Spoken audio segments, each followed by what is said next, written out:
नमस्कार दोस्तों, स्वागत है आपका हमारे चैनल धैर्य 777 पर। आज हम लेकर आए हैं साइंस का mock test number 3 BPSC part 3, जो विभिन्न प्रतियोगी परीक्षाओं के लिए बहुत ही लाभदायक सिद्ध होगा। आप चाहे कोई भी एग्ज़ाम दीजिए, पीसीएस दीजिए, स्टेट पीसीएस दीजिए, पीसीएस जे दीजिए, एनबीएस दीजिए, केबीएस दीजिए, कोई भी वनडे एग्ज़ाम देंगे, आपको वहाँ पर साइंस के 10 से 20 क्वेश्चन मिल ही जाते हैं।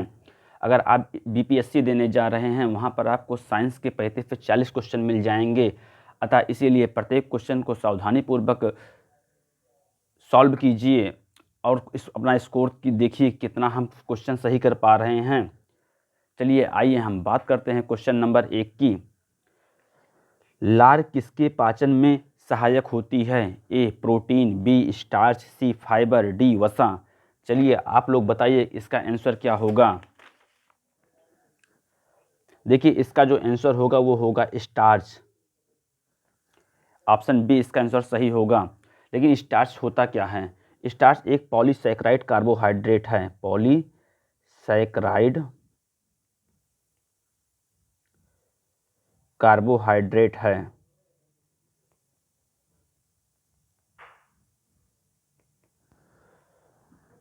जिसका निर्माण ग्लूकोज मोनोसैकेराइड की इकाइयों की एक बड़ी संख्या में आपस में ग्लाइकोसिडिक बंधों द्वारा जुड़ने के कारण होती है। आइए बात करते हैं प्रोटीन। प्रोटीन क्या होता है? देखिए प्रोटीन का निर्माण जो होता है कार्बन से, हाइड्रोजन से, ऑक्सीजन, नाइट्रोजन तत्वों के अणुओं से मिलकर होता है। कुछ प्रोटीन में इन तत्वों के अतिरिक्त आंशिक रूप से गंधक जैसे जस्ता हुआ, तांबा हुआ, फास्फोरस भी उपस्थित होता है। फाइबर क्या होता है? जो आहारीय रेशा, इसको रेशा भी कहते हैं। आहारीय रेशा आहार में उपस्थित रेफे तत्व को कहते हैं। ये पौधों से मिलने वाले ऐसे तत्व हैं जो स्वयं तो अपवाच्य होते हैं किंतु मूल रूप से पाचन क्रिया को सुचारू बनाने का अत्यावश्यक योगदान करते हैं। जो रेशे होते हैं वो शरीर की कोशिकाओं की दीवार का निर्माण करते हैं। वसा क्या होता है? वसा जो है चिकनाई युक्त जो पदार्थ होते हैं उसी को वसा कहते हैं। ये शरीर को क्रियाशील बनाने में रखने में सहयोग करते हैं। वसा जो होता है शरीर के लिए बहुत ही उपयोगी है किंतु इसकी जो अधिकता होती है बहुत ही नुकसानदायक हो सकती है। 1 ग्राम वसा से 9.3 किलो कैलोरी ऊर्जा प्राप्त होती है। 1 ग्राम वसा से 1 ग्राम फैट से 9 किलो कैलोरी ऊर्जा प्राप्त होती है। अगर ये बात करेगा 1 ग्राम कार्बोहाइड्रेट से कितनी कैलोरी प्राप्त ऊर्जा होती है? वो 4.3। ये क्वेश्चन बहुत पूछा जाता है स्टेट पीसीएस में, किसी भी वनडे एग्जाम में, कि 1 ग्राम कार्बोहाइड्रेट से कितनी कैलोरी प्राप्त की जाती है? 9 किलो कैलोरी। और 1 ग्राम कार्बोहाइड्रेट से कितनी कैलोरी प्राप्त की जाती है? 4.3 किलो कैलोरी, या 4 ही लिख दीजिए, 4 किलो कैलोरी ऊर्जा प्राप्त की जाती है। चलिए आइए बात करते हैं नेक्स्ट क्वेश्चन की। मानव में कुल कितने प्रकार के दांत होते हैं? ए 2 प्रकार के, बी 3 प्रकार के, सी 4 प्रकार के, डी 5 प्रकार के, ई उपयुक्त में से कोई नहीं, उपयुक्त में से एक से अधिक। चलिए आप लोग बताइए मानव में कुल कितने प्रकार के दांत होते हैं। देखिए जो मानव में दांत होते हैं वो 4 प्रकार के होते हैं। पहला जो होता है वो होता है इंसीजर।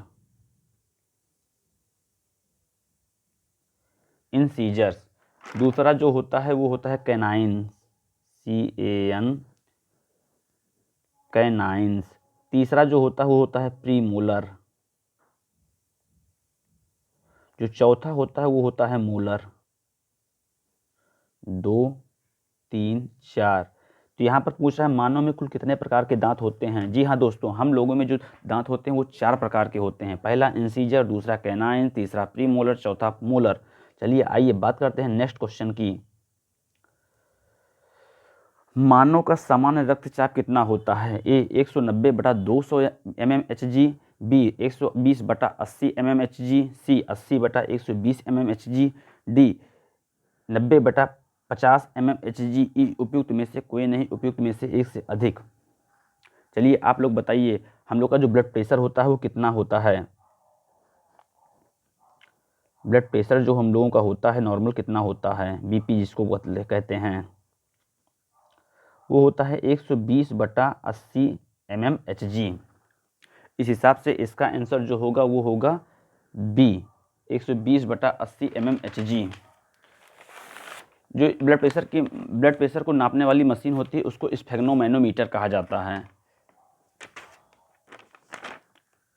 चलिए आइए बात करते हैं नेक्स्ट क्वेश्चन की। मानव मस्तिष्क में बुद्धि का केंद्र है।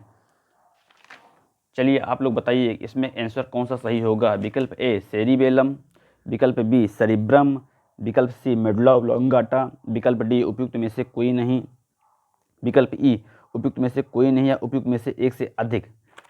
चलिए आप लोग बताइए इसका आंसर क्या होगा। सेरिबेलम होगा, सेरिब्रम होगा कि मेडुला ऑब्लोंगाटा होगा। देखिए मेडुला ऑब्लोंगाटा इंग्लिश में इस तरह से लिखा जाएगा, मेडुला ऑब्लोंगाटा, ऑब्लोंगाटा। जो मानव मस्तिष्क में बुद्धि का जो केंद्र होता है वो सेरिब्रम हेमिस्फेयर में होता है। इसका आंसर होगा विकल्प बी सेरिब्रम हेमिस्फेयर। चलिए आइए बात करते हैं क्वेश्चन नंबर 5 की।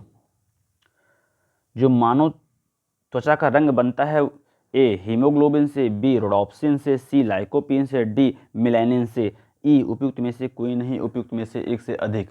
चलिए आप लोग बताइए इसका आंसर क्या होगा। सबसे पहले हम जानते हैं हीमोग्लोबिन क्या होता है। जो हीमोग्लोबिन होता है, हीमोग्लोबिन लाल रक्त कोशिकाओं को बनाने वाला एक मेटल प्रोटीन है। जो रोडोप्सिन होता है ये आँखों में पाया जाता है। लाइकोपिन जो होता है वो इसका जो टमाटर होता है जो उसका रंग लाल होता है वो लाइकोपिन के कारण होता है। जो मेलानिन होता है ये एक हार्मोन है जिसका स्रावण जो होता है वो पीनियल ग्लैंड से होता है। त्वचा का रंग बनाता है, विकल्प डी मेलानिन, मिलेनिन। चलिए आइए बात करते हैं नेक्स्ट क्वेश्चन की, क्वेश्चन नंबर 6 की। लाल रक्त कणिकाओं का निर्माण कहाँ होता है। ए यकृत में, बी प्लीहा में, सी अस्थिमज्जा में, डी वृक्क में। देखिए यहाँ पर टाइपिंग में गलती हुई है, वृक्क है जिसको किडनी भी बोलते हैं। ई उपयुक्त में से कोई नहीं या उपयुक्त में से एक से अधिक। चलिए आप लोग बताइए लाल रक्त कणिकाओं का निर्माण कहाँ होता है। जो लाल रक्त कणिकाओं का निर्माण होता है वो अस्थिमज्जा में होता है। अस्थिमज्जा क्या होती है। अस्थिमज्जा जो गूदे के समान एक मृदु ऊतक है। हम लोगों की दो हड्डियों के जो बीच में जो गड्ढे होते हैं वहीं पर अस्थिमज्जा का निर्माण होता है। वहीं पर जो होता है बोन मैरो का निर्माण होता है। जो बोन मैरो होते हैं, जो अस्थिमज्जा होते हैं, लाल रक्त कोशिकाओं का उत्पादन करने वाले स्टेम कोशिकाओं से भरी होती हैं। जो श्वेत रक्त कोशिकाओं लाल रक्त कोशिकाओं या प्लेटलेट्स में विकसित होती हैं। लीवर क्या होता है, यह यकृत क्या होता है। यह शरीर का एक अंग है जो केवल कशेरुकी प्राणियों में पाया जाता है। इसका जो कार्य होता है भोजन को डिटॉक्सिफाई करना, प्रोटीन को संश्लेषित करना और पाचन के लिए आवश्यक जैव रासायनिक बनाना है। किडनी आप लोग जानते हैं इसका जो कार्य होता है, मुख्य कार्य जो उसका होता है मूत्र उत्पादन करना होता है या रक्त शोधन करना होता है। प्लीहा क्या होती है, इसे स्प्लीन भी कहते हैं। चलिए आप लोग बताइए प्लीहा क्या होती है। जो स्प्लीन होती है वो शरीर का एक अंग है जो सभी ऋणधारी प्राणियों में पाया जाता है। मानव में तिल्ली जो होती है पेट में स्थित होती है। यह पुरानी रक्त कोशिकाओं को नष्ट करने का कार्य करती है तथा रक्त का संचित भंडार भी है। यह रोग निरोधक तंत्र का एक भी भाग है। इस हिसाब से इसका आंसर होगा विकल्प सी। चलिए आइए बात करते हैं नेक्स्ट क्वेश्चन की। मानव शरीर के भीतर खून निम्न की उपस्थिति के कारण नहीं जमता है। हाँ दोस्तों, चलिए आप लोग बताइए हम लोगों में जो ब्लड क्लॉटिंग, शरीर के अंदर ब्लड जो बहता रहता है उसमें क्लॉटिंग नहीं होता, वो किसके कारण होती है। जैसे ही ब्लड हमारा हवा के संपर्क में आता है उसमें क्लॉटिंग शुरू हो जाती है। ये किसके कारण होती है, ये होती है हिपैरिन के कारण। हिपैरिन क्या है, हिपैरिन एक कार्बोहाइड्रेट है। ये क्वेश्चन अक्सर पूछा जाता है कि हिपैरिन क्या है। ऑप्शन में दे देगा प्रोटीन है, वसा है, कार्बोहाइड्रेट है, एंजाइम है। तो आप लोग हमेशा ये याद रखना कि हिपैरिन एक कार्बोहाइड्रेट होता है। इसका जो मुख्य कार्य होता है रक्त पतले के रूप में प्रभावित धमनियों, नसों और फेफड़ों में रक्त के थक्का गठन की रोकथाम में मदद करता है। प्रोटीन, जैसा मैंने आप लोगों को पहले ही क्वेश्चन बताया प्रोटीन क्या होता है। हीमोग्लोबिन भी आप लोगों को बता चुका हूं कि यह एक लाल रक्त कोशिकाओं को बनाने वाले मेटल प्रोटीन है। फाइब्रिनोजन जो होता है रक्त में पाया जाने वाला एक प्रोटीन है जिसकी जो ज़रूरत होती है रक्त बनाने में के लिए होती है। चलिए बात करते हैं नेक्स्ट क्वेश्चन की, क्वेश्चन नंबर 8 की। पौधों में सबसे प्रचुर मात्रा में कौन सा तत्व प्रेजेंट उपस्थित होता है। ए कार्बन, बी लोहा, सी मैग्नीज, डी नाइट्रोजन, ई उपयुक्त में से कोई नहीं। चलिए आप लोग बताइए इसका आंसर क्या होगा। जो पौधों में सबसे प्रचुर मात्रा में मौजूद तत्व है वो है नाइट्रोजन।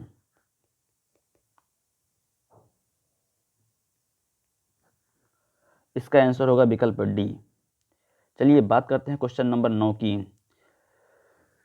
कौन सी ग्रंथि बच्चों में विकसित, वयस्कों में सक्रिय, वृद्धों में समाप्त हो जाती है। ए पीनियल, बी थाइमस, सी पीयूष, डी हाइपोथैलेमस, ई उपयुक्त में से कोई नहीं, उपयुक्त में से एक से अधिक। चलिए आप लोग बताइए, बहुत ही अच्छा क्वेश्चन है। इसका आंसर क्या होगा। जो इसका आंसर होगा वो होगा थाइमस। थाइमस एक ऐसी ग्लैंड होती है जो बच्चों में विकसित होती है और वयस्कों में जो होते हैं ये सक्रिय होती है, लेकिन जब एंटी एजिंग इसे एंटी एजिंग भी कहते हैं। जब बुढ़ापा आता है वृद्धों में यह समाप्त हो जाती है। बच्चों में जो थाइमस ग्लैंड होती है उससे थाइमोसिन हार्मोन निकलता है। थाइमस ग्लैंड में ही लिम्फोसाइट का निर्माण होता है। हम लोगों में जो वयस्कों में लिम्फोसाइट का निर्माण होता है वो बोन मैरो में होता है। जो लिम्फोसाइट होते हैं वो हानिकारक बैक्टीरिया और वायरस से रक्षा करते हैं। इस हिसाब से इसका आंसर होगा विकल्प बी थाइमस। आइए बात करते हैं पीनियल। पीनियल ग्लैंड क्या है। चलिए आप लोग बताइए पीनियल ग्लैंड क्या है। जो पीनियल ग्लैंड होती है मेलाटोनिन का स्रावण करती है। यह एक ऐसा हार्मोन है जो नींद को नियंत्रित करती है। पीनियल ग्लैंड जो होती है एंडोक्राइन तंत्र का एक भाग है। यह मस्तिष्क के मध्य भाग में स्थित होती है। जो पीनियल ग्लैंड होती है दोस्तों बहुत ही छोटी होती है। एक चावल के दाने के जितना बड़ा चावल का दाना हो उतनी ही बड़ी होती हैं। पीयूष ग्रंथि, यह भी एक बहुत ही छोटी सबसे छोटी ग्रंथि है। यह मटर के दाने से भी छोटी होती है। इसे मास्टर ऑफ मास्टर ग्लैंड कहते हैं। हाइपोथैलेमस, ये हाइपोथैलेमस जो होता है पिट्यूटरी ग्लैंड को नियंत्रित करता है, खासकर तनाव की स्थिति में। इसे सुपर ग्लैंड भी कहते हैं। चलिए बात करते हैं नेक्स्ट क्वेश्चन की। कौन सा हार्मोन अस्थि मज्जा में आरबीसी उत्पादन को बढ़ावा देता है। ए सेरोटोनिन, बी सोमैटोस्टैटिन, सी इरिथ्रोपोएटिन। देखिए यहाँ पर इंग्लिश में टाइपिंग हो गई है, ये होगा इरिथ्रोपोएटिन। इरिथ्रोपोएटिन। डी कोलिसिस्टोकाइनिन, ई उपयुक्त में से कोई नहीं, उपयुक्त में से एक से अधिक। चलिए आप लोग बताइए इसका आंसर क्या होगा। जो इसका आंसर होगा वो होगा इरिथ्रोपोएटिन, विकल्प सी। आइए जानते हैं सेरोटोनिन के बारे में। सेरोटोनिन क्या होता है। सेरोटोनिन कोई फील गुड हार्मोन भी कहा जाता है। यह आपकी मूड हुआ, भूख, नींद, सीखने की टेंडेंसी, याददाश्त संबंधी कार्यों को नियंत्रित करता है। जो सोमैटोस्टैटिन होता है यह पैनक्रियाज के डेल्टा सेल से इसका स्रावण होता है। देखिए पैनक्रियाज में 3 सेल होती हैं, alpha cell, beta cell, delta cell. जो अल्फा सेल से स्रावण होता है वो ग्लूकागॉन का होता है। बीटा सेल से जो स्रावण होता है वो इंसुलिन का होता है। और जो डेल्टा सेल होती है वो सोमैटोस्टैटिन का स्रावण करती है। सोमैटोस्टैटिन जो होता है एक न्यूरोपेप्टाइड है जो ग्रोथ इनहिबिटिंग हार्मोन भी कहा जाता है। चलिए बात करते हैं नेक्स्ट क्वेश्चन की। पेट्रोल तथा डीजल के संदर्भ में निम्नलिखित कथनों पर विचार कीजिए। 1. डीजल का स्वजलन तापमान पेट्रोल की तुलना में अधिक होता है। 2. डीजल ईंधन की वाष्पशीलता पेट्रोल की तुलना में अधिक होती है। 3. डीजल दहन पेट्रोल दहन की तुलना में कम कार्बन डाइऑक्साइड और कार्बन मोनोऑक्साइड का उत्सर्जन करता है। उपयुक्त कथनों में से कौन सा सही है। केवल 1, बी केवल 2, सी केवल 3, डी 1, 2 और 3। चलिए आप लोग बताइए इसमें कौन सा आंसर सही होगा। देखिए पहला कथन कह रहा है डीजल का स्वजलन तापमान पेट्रोल की तुलना में अधिक होता है। नहीं, एकदम गलत है।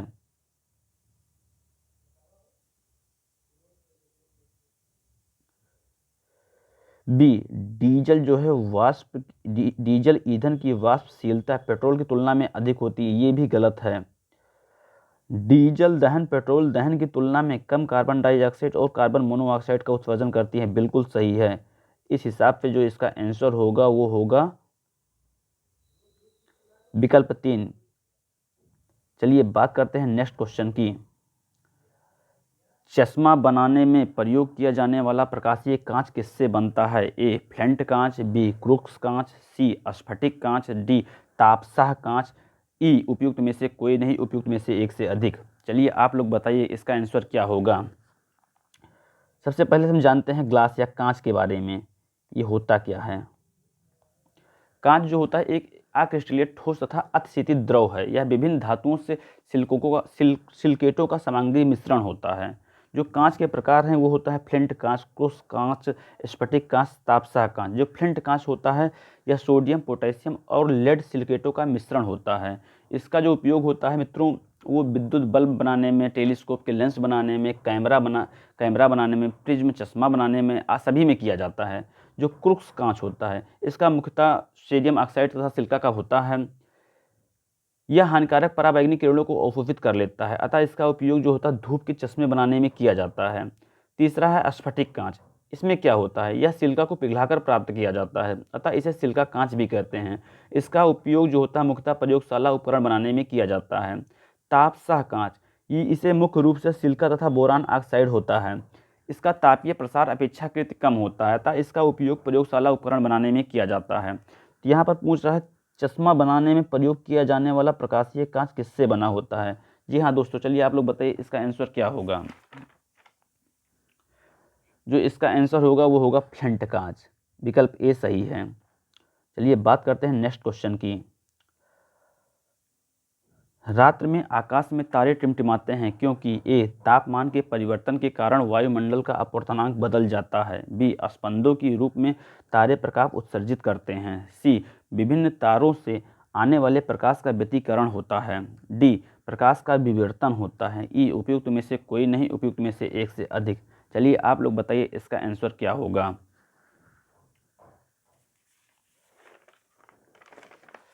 चलिए आप लोग बताइए इसका आंसर क्या होगा। ए होगा तापमान के परिवर्तन के कारण वायुमंडल का जो अपवर्तनांक है बदल जाता है, बी विभिन्न स्पंदों के रूप में तारे प्रकाश उत्सर्जित करते हैं, सी विभिन्न तारों से आने वाले प्रकाश का व्यतिकरण होता है, डी प्रकाश का विवर्तन होता है, ई उपयुक्त में से कोई नहीं, उपयुक्त में से एक से अधिक। चलिए आप लोग बताइए इसका आंसर क्या होगा। देखिए जो इसका आंसर होगा वो होगा तापमान के परिवर्तन के कारण वायुमंडल का अपवर्तनांक बदल जाता है, ऑप्शन ए सही है। आइए बात करते हैं नेक्स्ट क्वेश्चन की। कभी कभी अधिक आयु के किसी व्यक्ति के नेत्र का क्रिस्टलीय लेंस दुधिया तथा धुंधला हो जाता है, जिसके कारण नेत्र की दृष्टि में कभी या पूर्ण रूप से दृष्टि क्षय हो जाता है। यह व्यक्ति पीड़ित है ए जरा दृष्टि दोष से, बी निकट दृष्टि दोष से, सी मोतियाबिंद से, डी दीर्घ दृष्टि दोष से, ई उपयुक्त में से कोई नहीं, उपयुक्त में से एक से अधिक। चलिए आप लोग बताइए इसका आंसर क्या होगा। ये इसका आंसर होगा वो मोतियाबिंद होगा। मोतियाबिंद होता क्या है, जब हम लोगों का जो लेंस होता है वो क्लाउडी हो जाता है तो लाइट लेंसों से स्पष्ट रूप से गुजर नहीं पाती है, जिससे जो इमेज आप देखते हैं वो धुंधली दिखाई पड़ती है। इसके कारण दृष्टि के बाधित होने को मोतियाबिंद या सफ़ेद मोतिया कहते हैं। नज़र धुंधली होने के कारण मोतियाबिंद से पीड़ित लोगों को पढ़ने, नज़र पर काम करने, कार चलाते विशेषकर रात के समय समस्या आती है। आइए बात करते हैं नेक्स्ट क्वेश्चन की। मानव की सामान्य स्वस्थ आंख के लिए स्पष्ट दृष्टि की न्यूनतम दूरी मानी जाती है, ए 50 सेंटीमीटर, बी 10 सेंटीमीटर, सी 15 सेंटीमीटर, डी 25 सेंटीमीटर, ई उपयुक्त में से कोई नहीं, उपयुक्त में से एक से अधिक।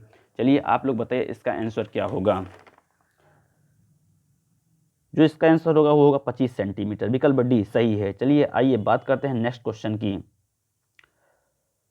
प्रकाश का रंग निर्धारित होता है, ए आयाम से, बी तरंग दैर्ध्य से, सी तीव्रता से, डी वेग से, ई उपयुक्त में से कोई नहीं, उपयुक्त में से एक से अधिक। जो प्रकाश का रंग निर्धारित होता है वो निर्धारित होता है तरंग दैर्ध्य से। इस हिसाब से इसका आंसर होगा विकल्प बी। आइए बात करते हैं नेक्स्ट क्वेश्चन की। एक दंत चिकित्सक द्वारा रोगी के दांतों की जांच के लिए प्रयुक्त दर्पण है, ए अवतल, बी उत्तल, सी समतल, डी बेलनाकार, ई उपयुक्त में से कोई नहीं, उपयुक्त में से एक से अधिक। जो इसका आंसर होगा वो होगा अवतल, ए। आइए बात करते हैं नेक्स्ट क्वेश्चन की।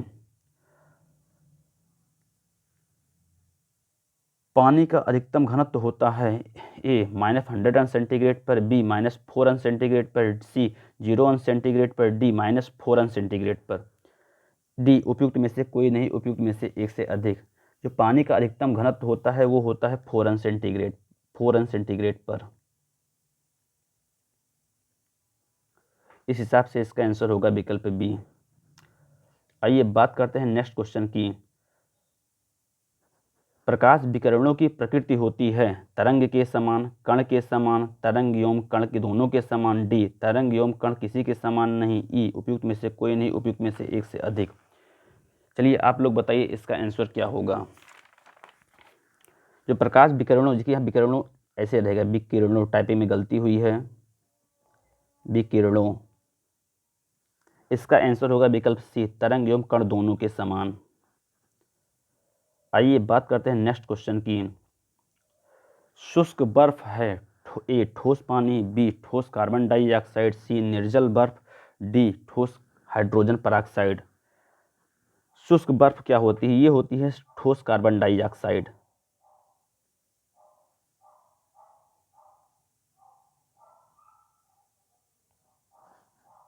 विकल्प बी। आप लोग अपना स्कोर कमेंट बॉक्स में ज़रूर कीजिएगा। आप लोगों ने 20 क्वेश्चन में से कितने क्वेश्चन के आंसर सही दिए। अगर आप लोगों को ये क्लास अच्छी लगी तो प्लीज़ इसे सब्सक्राइब, शेयर, लाइक, कमेंट ज़रूर कीजिएगा और इसे शेयर ज़रूर कीजिएगा जिससे विभिन्न प्रतियोगी परीक्षार्थियों को आसानी से मॉक टेस्ट अवेलेबल हो सकें। Thank you so much.